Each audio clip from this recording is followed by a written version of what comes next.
Don't believe for a minute that we in the United States will sit back and allow Obama to eliminate the American manned mission to explore space. We'll get rid of Obama first. We'll impeach him. Obama's announcement of his intention to murder NASA, the keystone of his Yalmar Shock-style austerity package, is not just a way to save money or cut the deficit, it's a threat to the very existence of our republic.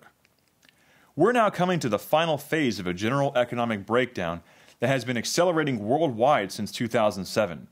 In the United States, we have lost hundreds of thousands of productive jobs, unemployment is over 6 million, and half of our youth cannot find work. So for Obama to propose painful cuts to the people of the U.S. while continuing to bail out Wall Street is treasonous and impeachable. For Obama to propose a modern-day British model of Adolf Hitler's healthcare policy of 1939 to save money is treasonous and deserves impeachment. But to threaten the future existence of the United States by decommissioning the only means we still have for an economic recovery, castrating our potential for a science-driven increase in the productive powers of labor, is morally disgusting, economically idiotic, and warrants President Barack Obama's immediate removal from office. As Lyndon LaRouche said, there is not enough room on this planet anymore for the United States and a President Obama in the White House. We are going to impeach Barack Obama.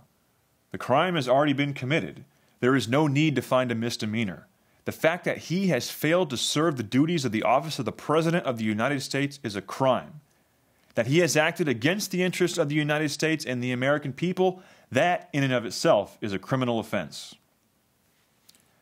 On February 3rd, 2 days after Obama made the announcement to scrap the U.S. manned space program, both NASA Administrator Charles Bolden and Secretary of Defense Robert Gates made public statements saying that no one in the White House had consulted either of them before adding the cuts to the budget proposal. It was then confirmed by sources close to the White House that the entire takedown of NASA was engineered by Peter Orszag and the network of behavioral economists at the Office of Management and Budget. This grouping has no science orientation and is morally no better than the French Jacobins and the Robespierre, who famously said, "This revolution does not need scientists."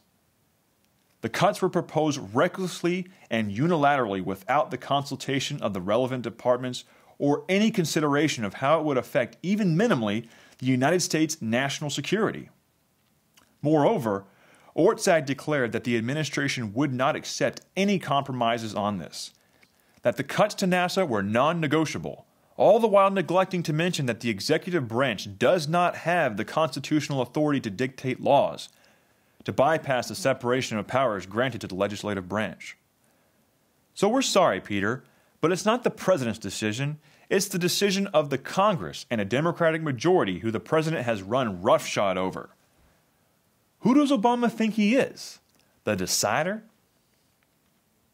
This is the last straw, and now even the cowards in Congress have begun to stand up against Obama's continued Nero-like behavior and his insane attack on the program that most represents the nation's identity. As soon as the announcement was made, the House Subcommittee on Space and Aeronautics met, with the ranking Republican speechless with rage at what the president had just proposed. The Democratic chair of the same committee, Gabrielle Giffords, made a statement in opposition to the budget proposal saying, "My concern is not the numbers on a ledger, but rather the fate of the American dream to reach for the stars. Should we falter? Should we slip? Should we let our dream fade? What will we tell our children?" Citing Christopher Columbus and John Winthrop's City Upon a Hill, she said that the eyes of the world are still upon us. But if we forsake our mission to explore the heavens, we shall shame the faces of many Americans who dedicated their lives to this vision. Our nation's scientists and engineers should only be constrained by the scope of their imaginations and the immutable laws of physics, she said, not by interest of expediency and budget. And Senator Richard Shelby from Alabama, who has NASA's Marshall Space Flight Center in his district, said the budget proposal begins the death march for the U.S. human space flight. But congressional candidate Keisha Rogers for the 22nd District of Texas has made these cuts an issue of principle, saying that there is no separation between the idea of a manned space program and the idea of an economic recovery. Her campaign is championing a mission to colonize the moon and Mars as a driver for economic development here on Earth, a mission which will require rapid breakthroughs in fusion propulsion technology and investigations into the relativistic implications of 1G accelerated flight. On February 5th, she put out the call for Obama's immediate impeachment or forced resignation. And that is the issue. Some people will talk big about the atrocities of ending the manned space program and rage against it in the beginning stage of a fight, but how many among them have the guts to follow through and win the fight by impeaching Obama? Do you have the guts to see that you are going to lose your nation if we don't impeach Obama? The fact is that most people in Congress and in the population don't want Obama anyway. The nation cannot survive with him.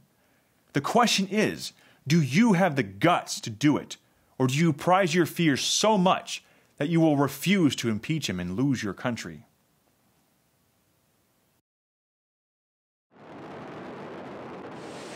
T-minus 10, 9, 8, 7, 6, 5, 3, 2, 1, 0, and liftoff of Space Shuttle Atlantis on a mission to build, resupply, and to do research on the International Space Station.